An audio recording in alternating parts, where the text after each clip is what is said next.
Hello friends, स्वागत है आपका मेरे यूट्यूब चैनल हिंदी कानूनी जानकारी में।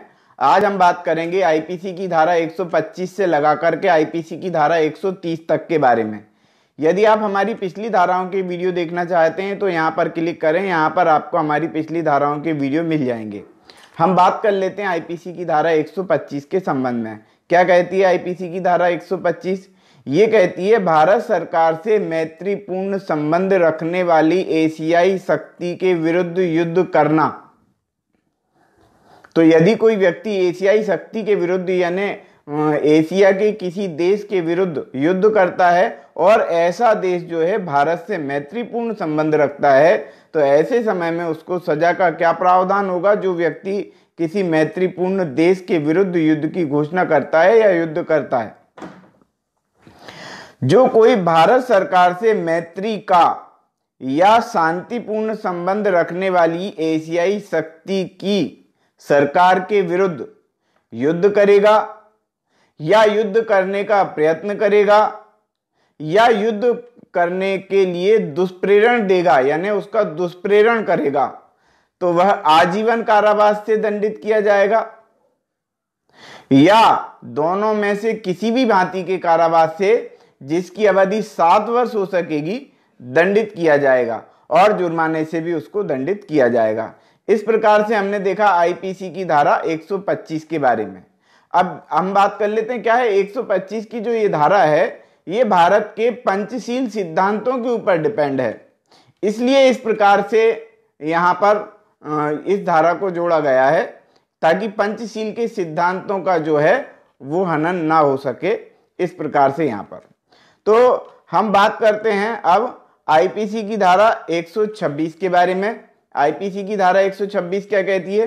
ये कहती है भारत सरकार के साथ शांति का संबंध रखने वाली शक्ति के राज्य क्षेत्र में लूटपाट करना।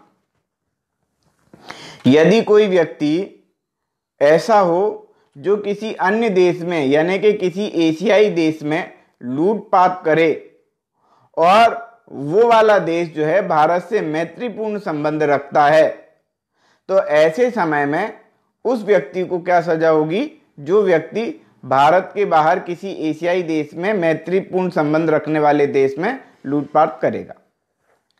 जो कोई भारत सरकार से मैत्री या शांति का संबंध रखने वाली किसी शक्ति के राज्य क्षेत्र में लूटपाट करेगा या लूटपाट करने की तैयारी करेगा, वह दोनों में से किसी भी भांति के कारावास से जिसकी अवधि 7 वर्ष हो सकेगी दंडित किया जाएगा और वह जुर्माने से भी दंडित किया जाएगा।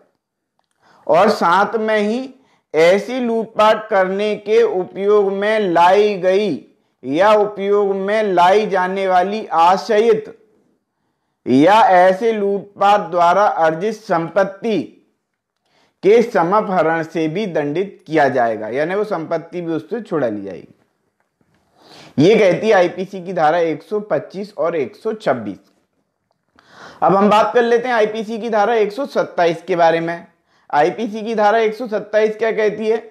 ये आईपीसी की धारा 127 जो है धारा 125 और धारा 126 के संबंध में बताती है कि यदि कोई व्यक्ति, पढ़ते हैं उसमें, धारा 125 और धारा 126 में वर्णित युद्ध या लूटपाट द्वारा लाई गई संपत्ति प्राप्त करना, यानी कि जो कोई व्यक्ति धारा 125 में या धारा 126 में वर्णित किसी अन्य देश से लाई गई लूटपाट की संपत्ति को प्राप्त करेगा, तो उसको कितनी सजा होगी यहां पर बताया गया है। यानी कि किसी दूसरे देश से लूट करके संपत्ति यहां भारत में लेके आए और ऐसा देश जो है भारत से मैत्रीपूर्ण संबंध रखता है, शांतिपूर्ण संबंध रखता है और पंचशील के सिद्धांतों का पालन करता है। ऐसे किसी दूसरे देश से लूट कर लाई गई संपत्ति का यदि कोई व्यक्ति ग्रहण करता है, उस संपत्ति को प्राप्त करता है, तो उसके लिए यहां पर धारा 127 में दंड का प्रावधान किया गया। जो कोई किसी संपत्ति को यह जानते हुए प्राप्त करेगा कि वह धारा 125 या धारा 126 के अंतर्गत अपराधों में से किसी किए जाने वाले किसी अपराध द्वारा प्राप्त की गई है तो वह दोनों में से किसी भी भांति के कारावास से जिसकी अवधि 7 वर्ष हो सकेगी दंडित किया जाएगा और जुर्माने से भी दंडित होगा, यानी जुर्माना भी उस पर लगेगा। इस प्रकार से हमने बात की आईपीसी की धारा 127 की। आईपीसी की धारा 125, 126 और 127 ये धाराएं पंचशील के सिद्धांतों पर कार्य करती हैं। किसी अन्य दूसरे देशों से मैत्रीपूर्ण संबंध स्थापित हैं उन संबंध में ये धाराएं काम करती हैं। अब हम बात करते हैं आईपीसी की धारा 128 के बारे में। ये क्या कहती है? ये कहती है कि लोक सेवक को स्वेच्छया राज कैदी या युद्ध कैदी का निकल भागने देना। यानी कि कोई लोक सेवक है, लोक सेवक मतलब सरकारी कर्मचारी है। यदि सरकारी कर्मचारी या सरकारी अधिकारी किसी व्यक्ति को जो राज कैदी है या युद्ध कैदी है, यानी कि कैदी जो है उसको भाग निकलने देता है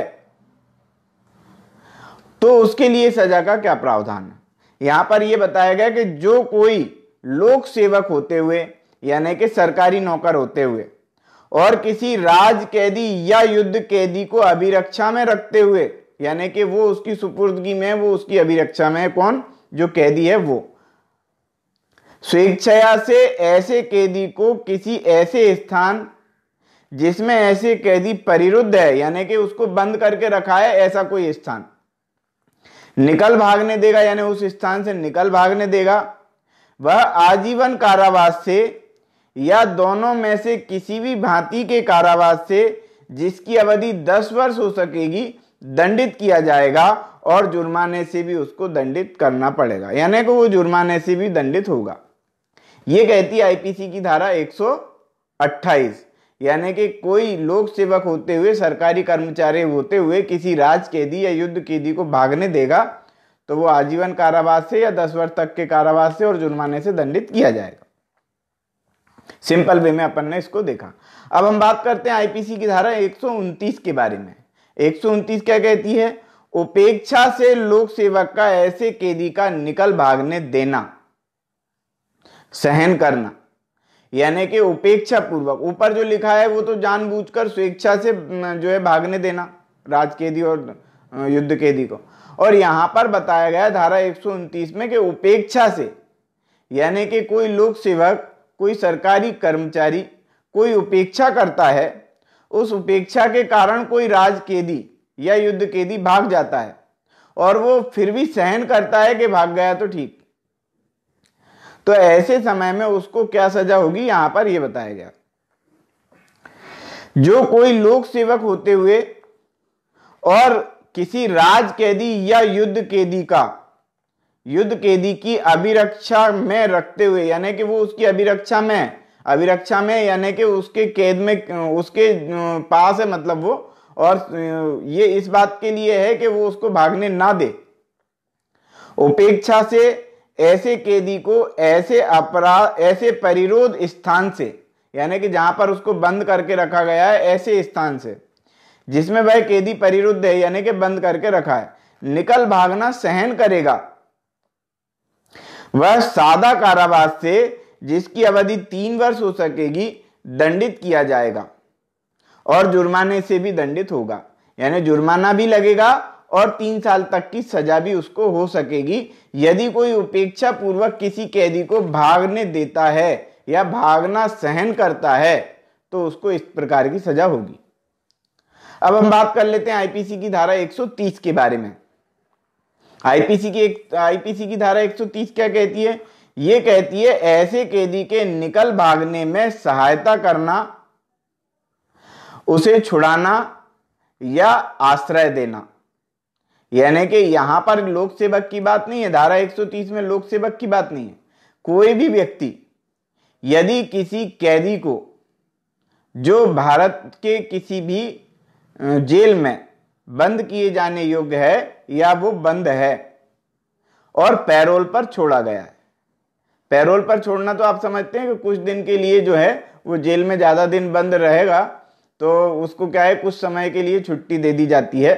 छुट्टी किस आधार पे दे दी जाती है? कोई त्योहार होता है या किसी की मृत्यु हो जाती है या किसी की शादी घर में होती है और वो व्यक्ति जेल के अंदर बंद है, तो उसको पैरोल पर छोड़ दिया जाता है, यानी कि 8-15 दिन के लिए उसको छोड़ दिया जाता है कि हाँ भैया ठीक है, आपका व्यवहार अच्छा है, आपने भागने का प्रयत्न नहीं किया है और हमें उम्मीद है कि ये 8 दिन बाद आप वापस से हमारी जेल में आ जाओगे, तो पैरोल पर छोड़ दिया जाता है।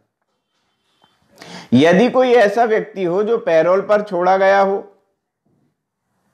और जो भारत की सीमा में कहीं पर भ्रमण करने के लिए उसको छोड़ दिया गया हो, ऐसे किसी कैदी को निकल भागने में सहायता देता है। अब ये साधारण व्यक्ति की बात है। देखो, यदि कोई व्यक्ति जेल के अंदर होगा तो उसको लोक सेवक के द्वारा ही छोड़ा जा सकेगा। लोक सेवक यानी सरकारी कर्मचारी हमेशा पहरा देता रहता है वहां तो, और यदि वहां से कोई भाग गया तो सरकारी कर्मचारी की जिम्मेदारी होती है। लेकिन यहां पर बताया गया है कि कोई भी व्यक्ति किसी कैदी को निकल भागने में सहायता करेगा, आश्रय देगा या उसे छुड़ाने का प्रयत्न करेगा तो उसके लिए सजा का प्रावधान धारा 130 में दिया गया है। अब साधारण व्यक्ति यदि किसी को भागने देगा तो मतलब पैरोल पे छूटा हुआ व्यक्ति भाग सकता है उसके पास से, तो उसको सहायता देगा, यानी कि पैरोल पे छूटा हुआ व्यक्ति है उसी को वो सहायता दे सकता है, उसी को वो आश्रय दे सकता है। मान लो किसी को 8 दिन के लिए छोड़ा है और वो 8 दिन से ज्यादा अवधि हो गई, उसको जेल में जाना चाहिए, लेकिन किसी व्यक्ति ने उसको जो है आश्रय दे दिया कि तू तो यहाँ छुप जा और तेरे को तो कोई दिक्कत हम नहीं आने देंगे। इस प्रकार से उसको आश्रय दे दिया या उसको भारत की सीमा के बाहर कर दिया या उसको किसी भी प्रकार की सहायता दी, उसके संबंध में यहां पर बताया गया।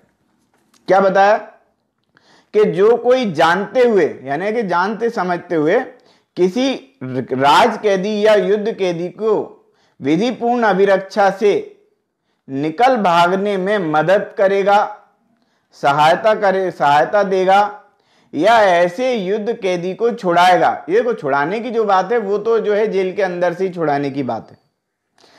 छुड़ाएगा या छुड़ाने का प्रयत्न करेगा जेल के अंदर से या फिर पुलिस अभिरक्षा में से, या मान लो मेटाडोर जा रही है वो उसमें जो है कैदी भरे हुए हैं और उनको छुड़ाने का प्रयत्न कर रहा है, इस प्रकार से भी, या किसी ऐसे कैदी को विधिपूर्ण अभिरक्षा से निकल भागा है आश्रय देगा, यानी कि कोई विधिपूर्ण अभिरक्षा से निकल के भाग गया है तो उसको आश्रय यदि कोई देगा या छिपाएगा या ऐसे कैदी से फिर पकड़े जाने के में प्रतिरोध करेगा, यानी कोई पुलिस अब उसको पकड़ने गई तो उसको विरोध कर रहे हैं, इस प्रकार से यदि कोई व्यक्ति करता है तो वह आजीवन कारावास से या दोनों में से किसी भी भांति के कारावास से जिसकी अवधि 10 वर्ष हो सकेगी दंडित किया जाएगा और जुर्माने से भी उसको दंडित किया जाएगा। यानी जुर्माना भी लगेगा, 10 साल तक की सजा भी हो सकती है और यदि कोई बड़ा अपराध कर दिया है तो फिर आजीवन कारावास भी उसको हो सकता है। इस प्रकार से हमने समझा आईपीसी की धारा 125 से लगा करके आईपीसी की धारा 130 के बारे में। यदि आप आईपीसी से रिलेटेड समस्त वीडियो का अध्ययन करना चाहते हैं, पूरी की पूरी आईपीसी का अध्ययन करना चाहते हैं तो यहां पर क्लिक करें, आपको यहां पर पूरी की पूरी आईपीसी उपलब्ध है। आई बटन पर क्लिक करने पर आपको सारा लिंक आपको यहां से मिल जाएगा। यहां पर धारा 1 से लगा करके और 511 तक के वीडियो दिए गए हैं। तो आज की वीडियो में इतना ही। वीडियो यदि आपको पसंद आया तो वीडियो को लाइक करें, शेयर करें, कमेंट्स करें और यदि आपने हमारे चैनल को अभी तक सब्सक्राइब नहीं किया है तो चैनल को सब्सक्राइब कर लें, बेल आइकॉन प्रेस कर दें ताकि अगली वीडियो का नोटिफिकेशन भी आपको मिल सके। ये वीडियो देखने के लिए बहुत बहुत धन्यवाद।